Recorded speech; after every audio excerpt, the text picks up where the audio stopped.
Բարև ձեզ։ Ամբողջատիրական համակարգը եւ մարդը թեմայի շրջանակում մենք այսօր կզրուցենք այլախոհության խնդրի շուրջ։ Ինչ է այլախոհությունը, հասարակական որ համակարգերին է բնորոշ սոցիալական այս երևույթը։ Թեմայի քննարկման համար այսօր տաղավար ենք հրավիրել ազգագրագետ մշակութաբան Նիկոլ Մարգարյանին եւ իրավապաշտպան Վարդան Հարությունյանին։ Բարև ձեզ։ Ինչ է այլախոհությունը ձեր կարծիքով։ Սոցիալական կարգավիճակ, հանրային պիտակ, թե պարզապես մտածելու եւ կարծիք արտահայտելու բնական իրավունքի դրսևորում։ Դե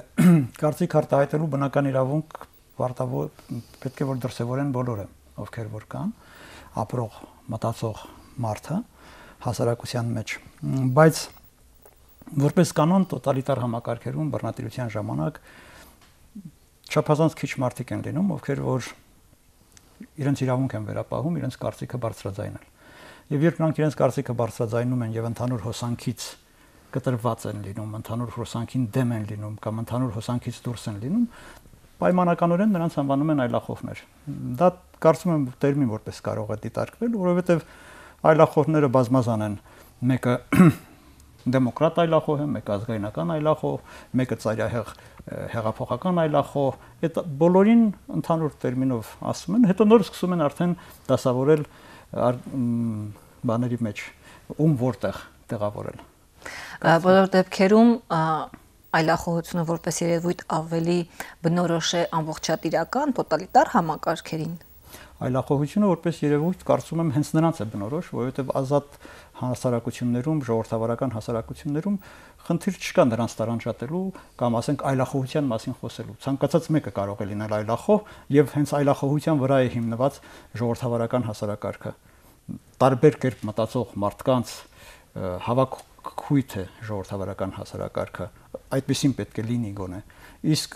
որտեղ չկա ժողովրդավարություն, այնտեղ արդեն ի հայտ է գալիս ինքնաբերաբար ի հայտ է գալիս եւ պարտադիր ի հայտ է գալիս այլախոհությունը։ Խնդրեմ պարոն Մարգարյան, ձեր կարծիքը եւ եթե հնարավոր է փոքրինչ համեմատենք այդ դեպքում, եթե ժողովրդավարական եւ ամբողջատիրական համակարգերի միջև տարբերությունը այս առումով ակնհայտ է, ապա կան նաեւ ընդհանրենք ավտորիտար մենատիրական համակարգեր, այս դեպքում ինչպես է երևույթը դրսևորվում։ Շատ լավ։ Ուրեմն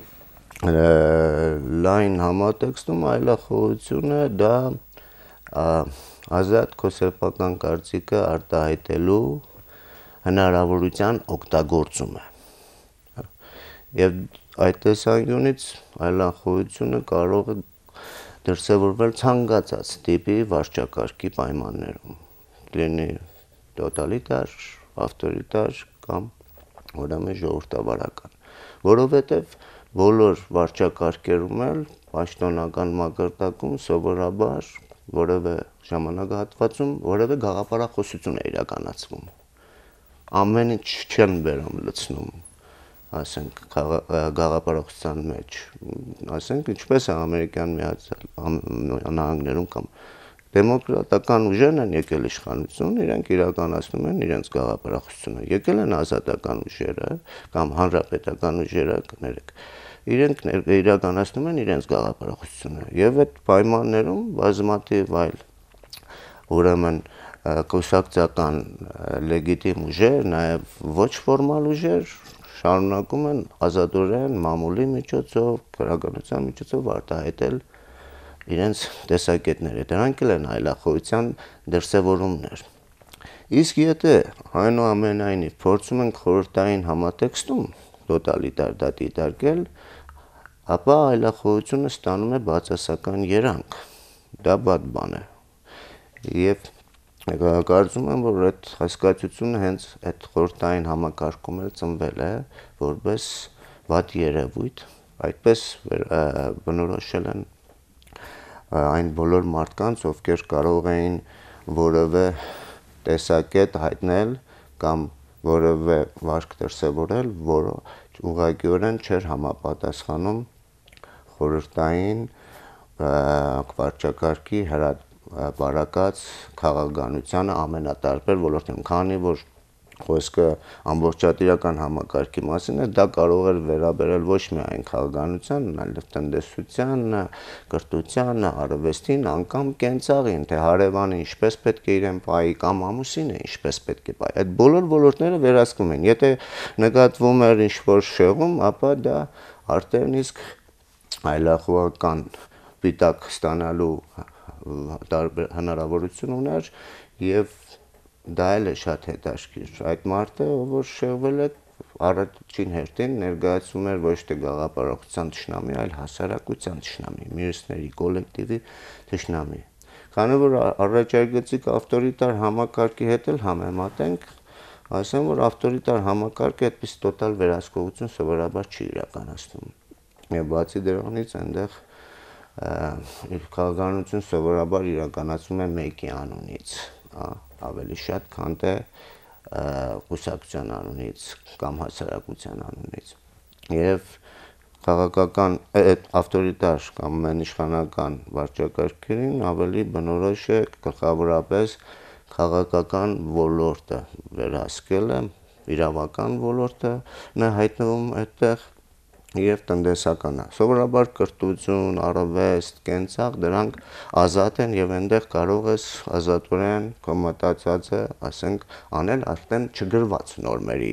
սահմաններում կամ այսինքն այդ ոլորտները ավտորիտարում չեն հասկում։ Այսինքն այլախոհությունը պետք է այնուամենայնիվ դա դիտարկել կոնկրետ համատեքստում, որպեսզի իմանանք դա ինչպես գոյություն ունի, որպես նորմալ երևույթ, թե որպես վատ երևույթ։ Փաստորեն միգուցե կարելի է տարբերակել այլությունը եւ այլախոհությունը։ Այլախոհությունը կարծես թե լինի ավելի շատ տերմին, որպես տերմին, իսկ այլությունը վիճակ, որում մարդը կարող է ապրել ցանկացած պայմաններում, ցանկացած ժամանակաշրջանում եւ ցանկացած հասարակարգում։ Գիտեք ոնց է, տերմինը որպես կամայական ցանկացած տերմին մարդիկ մտածում են, հա, որպեսզի դրանով արտահայտեն ինչ-որ երևույթ։ Հիմա այդ տերմինը մտածվել է, արդեն դա ծնվել է, բոլորս գիտենք, կաթոլիկ եկեղեցուց է գալիս, չէ, երբ որ կաթոլիկ եկեղեցու դեմ սկսեցին ինչ-որ շարժումներ, եկեղեցու մեջ սկսեցին ինչ-որ շարժումներ, որոնք որ չէին ընդունում, ասենք, այդ Հռոմի կաթոլիկականությունը եւ այլն, ինչ-որ նորարարություններ էին փորձում մտցնել, այլ կերպ էին սկսել մտածել, նրանց անվանեցին այլախոհ, այլ կերպ մտածողներ։ Սրա մասին է խոսքը։ Հիմա այդ տերմինի մեջ, այդ տերմինը որպես կանոն կիրառվում է այն համակարգերում այլ կերպ մտածող մարդկանց նկատմամբ կամ անվանում են այն մարդկանց, ովքեր որ այլ կերպ մտածելու հետևանքով տուժում են, ինչպես դուք ասացիք, վատ երևույթ, երևի նկատի ունեիք, որ նրանք իրենց մտածողության արդյունքում տուժում են, հալածանքների են ենթարկվում։ Կամ գոնե հանրային դատապարտման են արժանանում։ Այս կամ այն կարգի, ասենք, միտեղ կարող են, ասենք, գործարանում ժողով էին անում սովետական տարիներին, չէ՞, անարգանքի սյունին էին գամում մարդուն, ես ինչ գիտեմ, մեկ ուրիշ իրավիճակում նրան ձերբակալում էին, երրորդ իրավիճակում նրա գրած գրքերը կամ հոդվածները չէին հրապարակում, եւ այսպես շարունակ,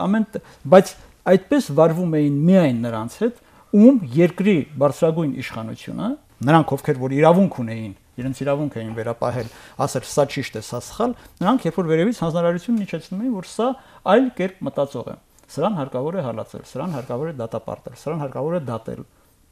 Որպես տերմին ընդհանուր առումով իհարկե ընդունելի է կարծում եմ, բայց օրինակ հայաստանյան խորհրդային տարիների այլախոհներից շատերը իրենք նույնիսկ իրենց համար այդ տերմինը չեն օգտագործել եւ չեն ընդունել ժամանակին եւ այսօր էլ շարունակում են չընդունել, հայտարարելով, որ նրանք ոչ թե այլախոհներ են, այլ ազգային հայրենասիրական շարժման ներկայացուցիչներ են կամ ազգային ազատագրական պայքարի ջատագովներ են եւ մասնակիցներ են, բայց իմ կարծիքով նույնիսկ այդ դեպքում, եթե այդ ազգային ազատագրական պայքարը չէր տեղավորվում խորհրդային իրականության մեջ, արդեն այլախոհություն էր։ Եվ այդ այլախոհությունը իմ կարծիքով բավականին լայն տերմին է, դուք կարծում եմ ճիշտ նկատել եք, դա բոլոր բնագավառների մեջ եղած այլակարծությունները կարելի է անվանել այլախոհություն, հետո արդեն նոր դնել եւ ասել, որ սա այս բնական, սա ասենք ընդհանրենք խորհրդային տարիներին խորհրդային տնտեսական քաղաքականության դեմ արտահայտված տնտեսական, ասենք, մտքի կրող է։ Մեկ ուրիշը քաղաքականության մեջ, մեկ ուրիշը գրականության մեջ, հատկապես գրականության մեջ եղած այլախոհները հակասովետականներ չէին, Պաստերնակին հակասովետական չես անվանի։ բայց նա այլախոհ էր, ազատամիտ էր ավելի շուտ, որը հայտնվեց այլախոհի կարգավիճակում, որովհետև Պաստերնակը գոնե իր խորհրդային տարիների կյանքի ողջ ընթացքում օր առ օր փորձել է սովետական իշխանությանն ապացուցել, որ ինքը հլու հնազանդ ենթակա եւ այդ իշխանությունը ընդունող մարդ է։ Ու հանկարծ նա զնհալի տարիներին հայտնվեց այլախոհի կարգավիճակում։ Նա այլակարծության արդյունքում նա հայտնվեց այլախոհի կարգավիճակում եւ այսօր մենք նրան այդպեսին դիտարկում ենք։ Փաստորեն այլախոհությունը որպես երևույթ մենք ավելի շատ ասոցացնում ենք բնականաբար խորհրդային իրականության, խորհրդային կարգերի հետ։ Դա մեր անցյալն է։ Եվ այո, այդտեղ ենք տեսել մենք մեզ որպես այլախոհ։ Այդտեղ ենք լսել։ Եվ քաղաքական ռեժիմի հետ ենք շատ կապում։ Արդյոք իսկապես դա ենթադրում է որոշակի ռեժիմ, քաղաքական հատկապես ռեժիմ, որպեսզի երևույթը որակվի որպես այլախոհություն, այլ ոչ թե պարզապես այլ մտածելու, այլ կամք, այլ սոցիալական վարք դրսևորելու հնարավորություն։ Եթե չլինի ռեժիմը, չի կարող լինել այն իմաստով այլախոհությունը, որ իմաստով որ մենք այսօր փորձում ենք հասկանալ կամ ներկայացնել։ Օրինակ շատ ճիշտ օրինակ էր կարծում եմ, ընդհանրենք Ամերիկայի օրինակը։ Ամերիկայում կարող են գտնվել բազմաթիվ մարդիկ, ովքեր իրենց մասին կհայտարարեն, որ իրենք այլախոհներ են։ Այլ կերպ մտածող մարդիկ են։ Փիլիսոփայության մեջ, սոցիոլոգիայում, ես չգիտեմ, քաղաքականության մեջ, իրենց մասին, բայց պետությունը նրանց չի դիտարկում որպես այլախոհ եւ որպես այդպեսին չի հալածում։ Այլ խնդիրը թե ձեր ասած այդ ռեժիմը ինչպես է նրան անցալում։ Այ մեր բոլորի ընդհանուր անցյալ խորհրդային երկիրը այդ ռեժիմը այս մարդկանց դիտարկում էր որպես իրավազուրկ, իրավունք չունեցող եւ հալածանքների ենթակա մարդիկ եւ հալածում էր։ Եվ որպես ռեժիմի ծնունդ էլ հենց դիտարկում ենք մենք եւ այդ մարդկանց եւ այդ տերմինը եւ իրականությունը եւ ինքներս մեզ նույնիսկ։ Փաստորեն այլախոհությունը սերտ կապ ունի եւ քաղաքական ռեժիմի եւ նաեւ հանրային գիտակցության հետ, որովհետեւ եթե հանրային դատապարտում չլինի այլախոհության, դժվար թե դա այդքան արագ եւ քաղաքական մարմնավորում ստանա, քաղաքական գնահատական պիտակ եւ գործողության վերածվի, այսինքն եթե խորհրդային համակարգը դիտարկենք, այլախոհությունը ծայրահեղ բռնության կարող էր ենթարկվել այլախոհ համարված, հայտարարված անհատը։ Ինչպես է հանրային գիտակցությունը ձևավորվում եւ համաձայնվում, որ դիմացինը այլախոհ է եւ այդ այլախոհությունը փաստորեն իր բարօրությանը վնասում է, հանրային թշնամի է հայտարարվում եւ ընդունվում այդպես։ Բայց լավ, ուրեմն նախ ես էլի ուզում եմ անդրադառնալ այլախոհության հասկացության մի սահմանափակման մասին, որը հիմնականում այս դիրքից է ներկայացվում։ Մենք այլախոհներ ասելով հիմնականում նկատի ունենք այն մանցանց, ովքեր որ անպայման իրենց վարկում ցույց են տվել, որ այլ կերպ են մտածում։ Բայց դա չի նշանակում, որ չկան ուրիշ մարդիկ, որ այլ կերպ չեն մտածում։ Ուղղակի նրանք չեն գործում հենց իրենց այդ մտածածի պես։ Այստեղ այսպեսի խնդիր կա եւ այստեղ հարց է առաջ գալիս, ինչու է այդպես լինում։ Ես իդեպ մի անեկդոտ բերեմ այդ խորհրդային տարիներից, դուք երևի լսած կլինեք, բայց արդեն մոռացած կլինեք։ Ուրեմն մեկը մտնում է խանութ եւ հարցնում է՝ կարակ կա, ասում է վաճառող ասում է չէ, չկա։ Ասում է շատ լավ է, հոյակապ է որ չկա։ Երշիկ կա, ասում է չէ, չկա։ Այս շաքար չորակին որ օրվանն է, արդեն ասում է 2 շաբաթ հրաշալի է, պիտի չոր լինի, որ ուտենք եւ այլն։ Վերջում էլ մոտենում է այդ վաճառողի գրպանին, ենթադրում է թե այնտեղ միկրոֆոն կա։ Ասում է Գորբաչովի ցավն էլ տանեմ։ Այսինքն մարդը տեսնում է, որ այդ ամեն ինչը չկա, բայց ինքը մյուս կողմից ներկայանում է որպես բավարարված, որ չկա։ Ինչի՞, որովհետև ինչ-որ վախ կա։ Ինչ վախ է դա։ Ֆիզիկական ոչնչացման վախ է։ Ես իմ երկար տարիների ուսումնասիրությունների ընթացքում համոզել եմ, որ ոչ, նախ եւ առաջ սոցիալական մահվան վախ է։ Մարդիկ ուրեմն վախենում են խորհրդային համակարգի մտածողության պայմաններում, քաղաքականության պայմաններում դուրս մնալ հասարակությունից։ Դա մահ է, ավելի վատ մահ է։ Դրա համար էլ իրենք պետք է ուրեմն միշտ կոլեկտիվի հետ լինեին։ Գրողային պիտի գրողների միության հետ լինեին, աշխատողային պիտի բրիգադում լինեին կամ կոլեկտիվ տնտեսության մեջ եւ այլն եւ այլն։ Ինչու էր այդպես։ Այստեղ ուրեմն ես առաջարկում եմ անդրադառնալ մի ասպեկտի, որը սովորաբար բաց է թողնում։ Մենք սովորաբար տեսնում ենք, որ ինչ-որ խնդրեմ լուծելիս դա էլ է միջալոցերի խորհրդային մտածողության մնացուկ վերևից են գալիս։ Քաղաքական իշխանությունից գալիս իջնում ենք առանձին մարդու մակարդակ։ Ես առաջարկում եմ այս կողմից էլ նայել, սա էլ է կարևոր։ Եվ այդ տեսանկյունից բավական խորը օնտոլոգիական խնդիր գոյություն ունի։ Մանադի ձևավորման պատմության, որը մի մասով կենսաբանության մեջ է, մյուս մասով, ասենք, իր կեցության, այսպես նախասկզնական ձևերի մեջ։ Մարդը ծնվում է, մեծանում է ուրիշի հոգատարության ներքո, ուրիշ բառը այստեղ չօգտագործենք օտար բառը։ Եվ նրա պատասխանատվության ներքո, ծնողներն են պատասխանատու երեխաների համար, եւ դրան բաժվում է մարդը, որ այդպես ավելի հեշտ է, քան ինքնուրույն ինչ-որ բան ստեղծել, որոշումներ կայացնել եւ դրա ինքնուրույն նաեւ պատասխանատվություն կրել։ Եթե կան հնարավորություններ ապրել պապայի, մամայի հաշվին, օրինակ ընտանիքը մենք սովորաբար հայրիշխանական ենք դիտում, բայց համայնական ընտանիքը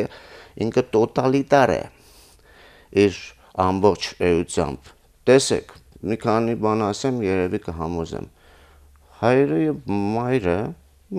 մայրը հոր միջոցով ինչ են որոշում։ Իրենք որոշում են երեխաների շատ խնդիրներ։ Ում հետ ընկերություն անի, որտեղ սովորի, ում հետ ամուսնանա, սա ինչ է, տոտալիտարիզմ է։ Այսինքն ծնողները տոտալ վերահսկողության տակ են պահում երեխաների գործունեությունը դրսևորում է։ Հիմա այդպիսի համայնական մտածողությամբ հասարակությունը հանգարց դառնում է խորհրդային համակարգի հիմնական հումքը, որի վրա պետք է ինչ-որ երկիր կառուցեն, ինչ-որ պետություն։ Մարդիկ, որոնք պատրաստ են ուրեմն կոլեկտիվի հաշվին ապրել, անձամբ պատասխանատվություն չկրել, հայրն է որոշում աշխատանքի խնդիրը, հայրն է որոշում այս խնդիրը։ Սա տոտալիտարիզմ տիպիկ բան է, հոգեվիճակ է, որը, կրկնում եմ, հիմք է, որպեսզի դրա վրա իշխանությունները որոշակի քաղաքականություն իրականացնեն։ Եվ այսօրվա նոստալգիան էլ որ շատ հաճախ կա, դրա հիման վրա է, որովհետև մարդիկ ինքնուրույն չեն կարողանում իրենց կյանքի պայմանները դասավորեն, որովհետև վարժված չեն, իրենց ծնողները վարժված չեն, իրենք էլ իրենց ծնողների հաշվին մի կերպ իներցիայով մեծացել են, եւ նույնիսկ գնում են այդ սերնդի խելքին եւ ասում են, այն համակարգը լավն էր, այն պետությունը կար, պետությունն էր աշխատանք տալիս, պետությունը ներկրթություն տալիս եւ քանի որ իմ գոլեկան Վարդան Հարությունյան իրավապաշտպանը պետությունը նաեւ պաշտպանում էր իր իրավունքները։ Այսինքն այդտեղ ամեն ինչ իդեալական էր։ Դրա համար այն մարդը, որ գնացել է խանութ բողոքում է, ասենք, ընդհանուր առմամբ ինքը հասկանում է այդ վախը գալիս նրանց, որ ամեն ինչից կզրկվի, աշխատանքից կարող է զրկվել, կոլեկտիվից, կարող է այդ շենքից հանել, իրեն տանել ուրիշ տեղ բնակեցնել, գիտեք, այդպիսի դեպքեր կան, ասենք, գործից հանել, ընդհանուր տրամադրվածություն ստեղծեն եւ այդ մարդը արդեն որպես էակ, բանական, մշակութային մեռած է։ Ինքը կարող է գոյատևել ֆիզիկապես, բայց եթե ինքը որևէ արժեքային համակարգում չի, ինքը դուրս է եւ արդեն հավասար է ուրեմն գոյություն չունենալու։ Այդ խնդիրը միշտ եղել է։ Հին հույններն էլ օստրակիզմի մեթոդն էին կիրառում, չէ՞, այդ միշտ կա, այդ մարդու համար ամենածանր խնդիրն է լինել սոցիումից դուրս։ Բացի դրանից ասացի, կրկնվում եմ, որ այդ սոցիումը նաեւ իր համար երաշխավոր է, որ ինքը աշխատանք ունենա, ինչ խնդիրներ լուծի, այսինքն դա ուներ նաեւ իր շատ կարեւոր գործնական կողմը։ Այնպիսի հասարակություններում, որտեղ ուրեմն չկան ռեսուրսներ եւ փորձ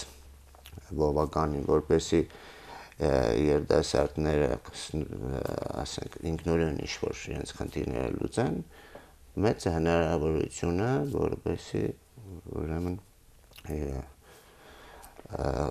պաշտպանեն տոտալիտար համակարգը։ Այդպիսի ուրեմն խնդրեմ գոյություն ունի։ Փաստորեն սոցիալական կապերը, որոնք թվում են այդքան կարևոր, ցանկացած հանրույթի գործունեության եւ զարգացման համար կարող են դառնալ երբեմն պարզ խոչընդոտ հակառակի, այսինքն ինքնուրույնության, պատասխանատվության, ինքնուրույն մտածելու եւ գործելու համար, եթե այս տեսանկյունից նայենք, ապա ինչպես է հնարավոր համադրել հանրային բարեկեցության, հանրային շահի եւ փաստորեն անհատական իրավունքի, անհատական կյանքի դրսևորման եզրերը։ Գիտեք ոնց։ Տեսեք, դե մենք խոսում ենք խորհրդային միությունից, չնայած աշխարհի բոլոր տոտալիտար համակարգերն էլ ըստ էության իրար նման են, ասենք ֆաշիստական Գերմանիան շատ քիչ բանով էր տարբերվում, կամ արևելաեվրոպական խորհրդային երկրները, հյուսիսային Կորեան եւ այլն։ Հիմա առաջի նախորդ հարցի հետ կապված ես ուզում եմ անպայման միտք հետաքրքիր կարծում եմ, ինչու էր պետք կամ ինչու է պետք այդ համակարգերի ղեկավարներին կամ ներկայացուցիչներին այդ հասարակական դատապարտումները, այսինքն հասարակության կարծիքը, նրանք եթե ինչ-որ մի գրողի ուզում էին կամ ցանկանում էին հետապնդել, հա, նրանք անպայման հասնում էին նրան, որ գրողների կամ հանձնարարում էին իրենց խողովակներով, որ գրողների միությունում ենթադրենք ժողով էր լինում եւ Չարենցին վտարում էին գրողների միության շարքերից, չէ՞։ Իսկ Չարենցը դա շատ ծանր էր տանում։ Կամ ասենք մեկ ուրիշին գործանում էին անում եւ վտարում էին իրենց հասարակ, այսինքն դուրս էին մղում նրան հասարակությունից, մարդուն իր շրջապատից, իր այն վայրից, որտեղ որ ինքը իրեն լավ պետք է զգա։ Թվում է թե օրինակ Ստալինի ինչին կամ Բրեժնևի ինչին դա պետք լիներ։ Եթե նա ցանկանում էր նրան վտարել, սովորական հանձնարարում էր մի հատ գրությամբ դուրս էին անում, կամ եթե պետք է դատել, հանձնարարում էր դատավորին, դատավորը կանչում էր, ասում էր քեզ 15 տարի գնա նստի, չէ՞։ Ոչ մի խնդիր չկա։ Բայց պարզվում է, որ ոչ լեգիտիմ իշխանությունները իմ կարծիքով, սա խիստ սուբյեկտիվ կարծիք է, ես չգիտեմ։ Պարզվում է ոչ լեգիտիմ իշխանությունները, այն իշխանությունները, որոնք որ եկել են իշխանության բռնության միջոցով կամ ոչ քվեարկություն, ոչ ժողովրդի տված մանդատի շնորհիվ, նրանց իրենց իշխանության ողջ ընթացքում հոգեբանորեն մանդատ է պետք։ Նրանք դիմում են հասարակական ինչ-որ կազմակերպությունների, երևույթների, ինչ-որ խավի եւ փորձում են ստանալ նրանց համաձայնությունը իրենց քաղաքականության, որ Չարենցին հարկավոր է վտարել գրողների միությունից, նա հանգիստ կարող էր վտարել, բայց նա դա անում է գրողների միության կոլեկտիվին դիմելով։ Այո, կոլեկտիվին դիմելով, այդ կոլեկտիվից ինքը ստանում է մանդատ, իր գոյության մանդատը, իր իրավունքի մանդատը, որովհետև հոգեբանորեն ինքը հասկանում է, ես չգիտեմ ինքը կարողանա դա ձևակերպել արտահայտել թե ոչ, բայց ինքը հասկանում է, որ ինքը լեգիտիմ չի եւ դրանով ինքը փորձում է ապահովել իր լեգիտիմությունը։ Ինչ վերաբերում է հասարակությունից վտարելուն։ Տեսեք, երբ որ կաթոլիկ եկեղեցին վտարում էր այլախոհներին իր շարքերից, այլախոհները դա շատ ծանր էին տանում։ Այն տարիներին դա դաժան, ամենադաժան պատիժներից մեկը պետք է որ լիներ։ Այդ մարդիկ գտնվելու վայր իրենց համար չէին գտնում, յուրայիններ չկային շրջապատում։ Նույնը կարելի է ասել խորհրդային տարիների, ընդհանրենք, հա, այդ շրջանում կամ Հյուսիսային Կորեայի մասին։ Բայց գալիս է մի պահ, երբ որ այդ տոտալիտար համակարգի պատմությունը մի քիչ երկարում է, ասենք մի 10, 15, 20 տարի։ Պատմության համար դա ժամանակահատված չի, բայց մարդու կյանքի համար ժամանակ է։ Այլախոհները սկսում են ձևավորել իրենց միջավայրը։ Ձևավորվում է մի միջավայր, որտեղ այդ մարդիկ իրենց շատ լավ են զգում։ Խորհրդային տարիների այլախոհները 60-ական թվականներին, 70-ական թվականներին, 80-ական թվականներին եւ որպես կատակ, անեկդոտի տարբերակով, եւ որպես լուրջ եւ կալանավայրերում խոսում էին իրենց սոցիումի մասին, իրենց միջավայրի մասին։ Երբ որ կալանավայրից մարդը ազատ պետք է արձակվեր եւ վերադառնար սովետական հասարակարգ, նրան թե էին խմում որպես կանոն բաժանվելու համար եւ ասում էին, որ ցավում էին նրա համար։ Որովհետեւ ասում ազատ հասարակարգից դու գնում ես ծանր բանտային հասարակարգ, այսինքն բանտի կամ կալանավայրի սահմաններից դուրս հասարակությունը այդ ազատամիտ մարդիկ, չնայած նրանք թվակիչ էին, բայց ունեին իրենց հասարակարգը եւ իրենք արդեն սկսում էին դիտարկել իրենց ազատ շրջապատից դուրս եղած սահմաններից դուրս եղած միջավայրը որպես բռնության միջավայր, որտեղ մարդը իրեն լավ չպետք է զգա։ Եվ պատահական չի, որ շատ այլախոհներ, բավականին շատ, եւ հայ, եւ ոչ հայ, շատ արագ վերադառնում էին կալանավայր, որովհետեւ նրանք չէին կարողանում համակերպվել այն միջավայրին, որ միջավայրը որ կար կամ կա այսօր Հյուսիսային Կորեայում։ Ավելի լավ է գնալ բանտ եւ շփվել ազատ մարդկանց հետ, որտեղ դու ազատ կարող ես քո մտքերը արտահայտել, որտեղ ազատ կարող ես բանավիճել եւ դրա համար որևէ մեկը չի փորձի քեզ ենթարկել աստրակիզմի, չի փորձի քեզ վռնդել իրականությունից կամ հասարակությունից։ Դու այդ հասարակության մեջ ես միայն այն պատճառով, որ դու ազատ ես։ Եվ հիմա որպեսզի վերադառնանք ձեր երկրորդ հարցին, այդ հասարակության իրավունքը, սոցիումի իրավունքը։ Ես ինքս օրինակ շատ եմ մտածել այդ մասին, բայց ես չեմ հասկանում ինչ է նշանակում սոցիումի իրավունք։ Ես ավելի շատ հասկանում եմ ինչ է նշանակում մարդու իրավունք։ Ես կարծում եմ, որ եթե ազատ մտածող մարդկանցից բաղկացած սոցիում լինի, սոցիումի իրավունքի մասին խոսելը անիմաստ է լինելու, որովհետև ազատ մարդկանցից բաղկացած հասարակությունում ինչ է նշանակում հասարակության իրավունք։ Եվ այդ հասարակությունը ինչ է նշանակում, որ մեկին պետք է դուրս մղի իր միջավայրից կամ մեկին դուրս չմղի իր միջավայրից։ Արդեն այդ հասարակությունը ինքը որպես երևույթ պետք է դառնա ծառայող անհատին, անհատի կայացմանը, բարգավաճմանը, զարգացմանը։ Եվ եթե հասարակությունը չի նպաստում ազատ մտածող մարդու կամ անհատի զարգացմանը, ինքնադրսևորմանը, ուրեմն այդ հասարակությունը ինքնին լավը չի եւ հարկավոր է ամեն ինչ անել, որպեսզի այդ հասարակությունը փոխվի։ Ոչ թե մտածենք այն մասին, թե ինչ պետք է անենք, որ այդ հասարակությունը կարողանա ավելի լավ դրսևորել իրեն։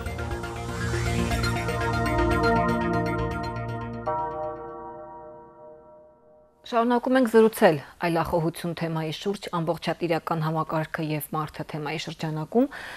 Մեր հյուրերն են ազգագրագետ մշակութաբան Նիկոլ Մարգարյանը եւ իրավապաշտպան Վարդան Հարությունյանը։ Մենք անդրադարձանք, որ այլախոհություն երևույթը, տերմինը, բառը նույնիսկ մեզանում հաճախ ասոցացվում է սովետական խորհրդային իրականության հետ եւ միևնույն ժամանակ, եթե նախկինում դա պիտակվում էր որպես վատ երևույթ, հենց այդ համակարգում հանրային ընկալումների տեսանկյունից դա իսկապես խարանվում էր, պիտակվում էր, ապա այսօր հակառակը ինչ որ իմաստով դրական վերաբերմունք կա այլախոհների նկատմամբ եւ առավել եւս բռնության ենթարկված այլախոհների նկատմամբ, բայց չենք կարող նաև շղթել, որ միևնույն ժամանակ կարծես թե հանրային լայն գիտակցության մեջ ինչ որ իմաստով նոստալգիկ վերաբերմունք կա նույն խորհրդային միության նկատմամբ կամ ընդհանրապես միավորվելու, միություններ ստեղծելու միգուցե հակումն է այս դեպքում ավելի շատ աշխատում, որը չեք կարծում, որ ենթադրում է, որ ինքնուրույն գործելու եւ որպես անհատ եւ որպես պետական միավոր ինքնուրույն գործելու, ինքնուրույն պատասխանատվություն կրելու սեփական կյանքի, սեփական երկրի, սեփական որոշումների համար սրա դրսևորումն է։ Եվ եթե այդպես է, ապա ինչ է տեղի ունենում, որ այդքան արագ է փոփոխվում հանրային գիտակցությունը եւ քաղաքական մեդիա մամլիչը այդքան արագ կարող է ճնշել մեր այդ բոլոր զգացմունքները հակա խորհրդային, հակա սովետական, հակա ռեժիմային եւ մեզ կարծես թե վերստին գցել այդ խմբավորվելու ու միավորվելու եւ միություն ստեղծելու այդ պահանջի մեջ։ Մարդը մի քիչ արագ մոռացող էակ է։ Մենք հիմա գոնե մեր տարիքի մարդիկ այսօր մեր հասարակության մեջ բավականին մեծ թիվ են կազմում, այդ հենց այս տարիքի մարդիկ էին 88, 89, 90, 91 թվականին ողջավորված միացել խորհրդային կայսրության դեմ պայքարին։ Եվ երբ այդ կայսրությունը քայքայվեց, հենց այդ մարդիկ էին, հա, ուրախանում, հպարտանում,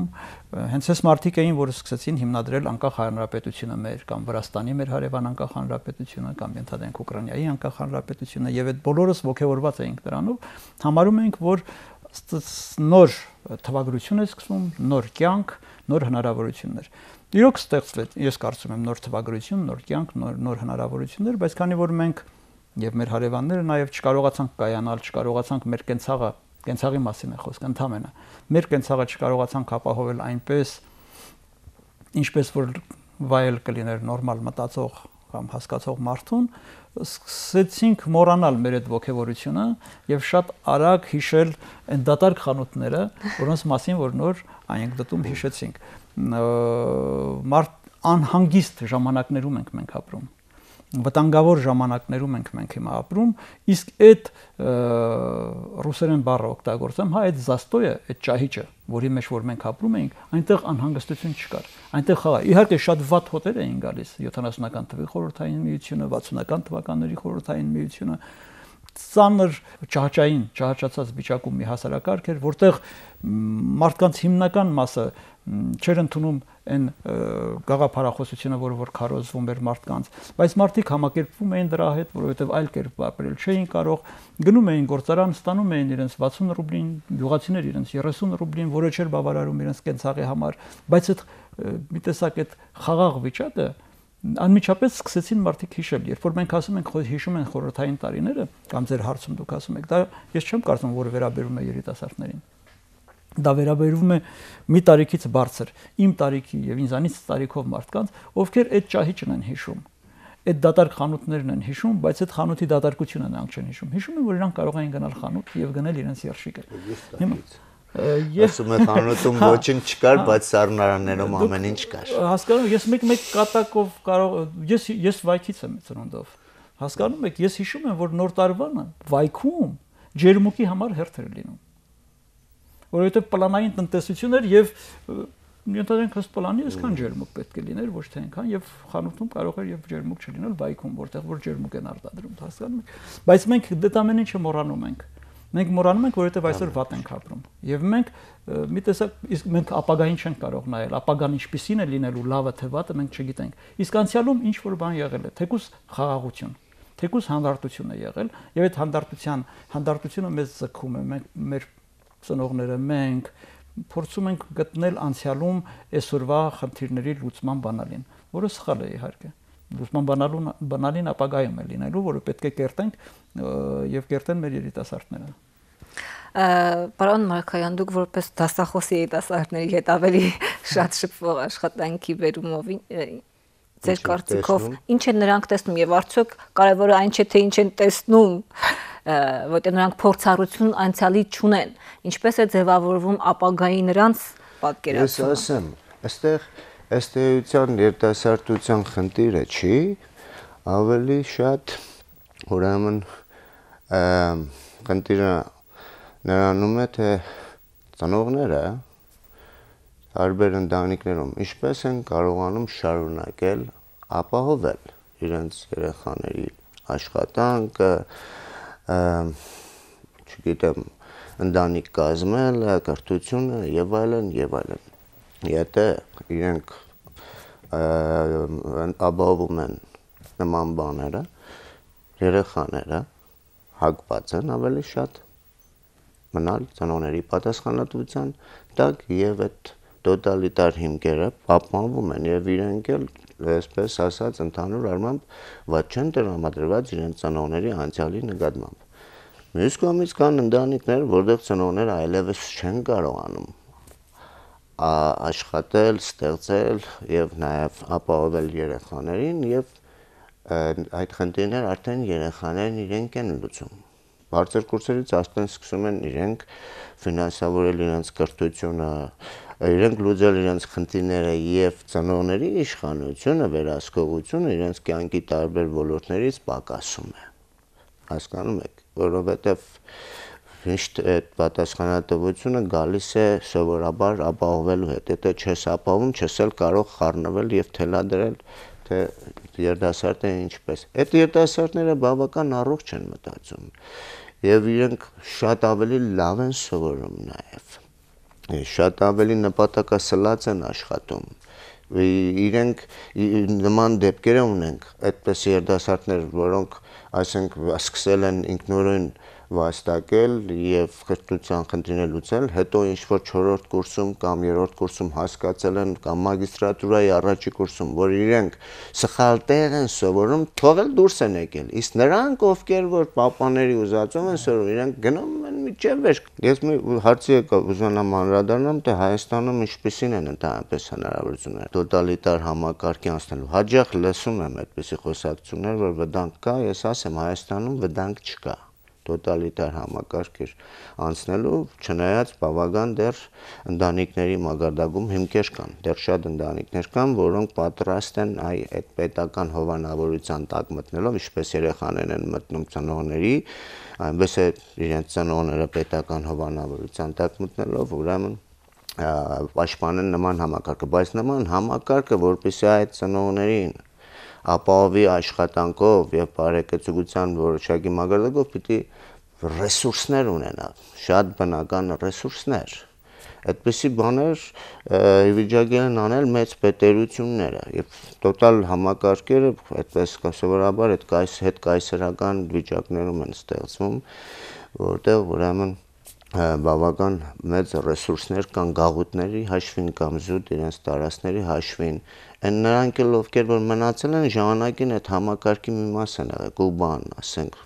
Հյուսային Կորեան, իրենք նոր չստեղծվեցին, իրենք այսօր չէին կարողանա ստեղծվել, որովհետև իրենք չունեն այդ հնարավորությունը։ Այդ իներցիայով շարունակում են ուրեմն գոյատևել։ Եթե քննարկում ենք մարդու կյանքը, մարդու պահանջմունքները, մենք անդրադարձանք հաղորդման ընթացքում մարդու բնական մի քանի պահանջմունքների, սոցիալական, որից մեկը խմբեր ստեղծել, միավորումներ ստեղծել, հանրության հետ լինել եւ բավարարված գալ որպես հանրության մի մաս, չմարգինալացվել, չմեկուսացվել եւ այլն։ Այս պահանջմունքն է, բայց մյուս կողմից մարդու համար շատ կարեւոր եւ շատ նույնքան բնական պահանջմունք է ինքնուրույն ինքը լինել, ինքնություն զգալ եւ դրսեւորել այդ ինքնությունը։ Ձեր կարծիքով կրթությունը կամ այսօր, քանի որ իրավիճակը, ինչպես պարոն Հարությունյանն էլ ասաց, անհանգիստ ժամանակներում ենք ապրում, եւ անհատական մակարդակից մինչեւ երևի պետական հասարակական կյանք։ Ձեր կարծիքով կարող է այսօր կրթությունը նպաստել, որպեսզի մարդու մեջ ավելի շատ շեշտադրվի, արթնանա եւ միգուցե նրան մղի ինքնուրույն ինքը լինելու, իր կերպ մտածելու, ապրելու եւ գործելու բնական հակումը եւ պահանջմունքը, քան թե լինելու ինչ որ մի համակարգի անկյունում քիչ պատասխանատվություն եւ քիչ անհանգստություն, բայց հանգիստ կյանք վարող մեկը։ Պարոն Մարկարյանն արդեն ասեց, որ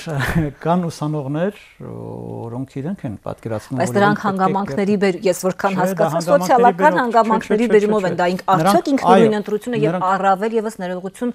առավել եւս կրթադաստիարակչական աշխատանքի արդյունք։ Գիտեք, դա արդեն մարդու խառնվածքն է, մարդու էությունն է։ Երբ որ մարդը ստիպված է լինում կամ ստիպված է լինում կամ ինքը հասկանում է, որ ինքը պետք է հոգա իր խնդիրը, նա բոլորովին այլ կերպ է նայում ապագային։ Դա միանշանակ է։ Իսկ նա որ ուղղակի ծնողների հաշվին է ապրում, նա բնականաբար այլ կերպ պետք է որ նայի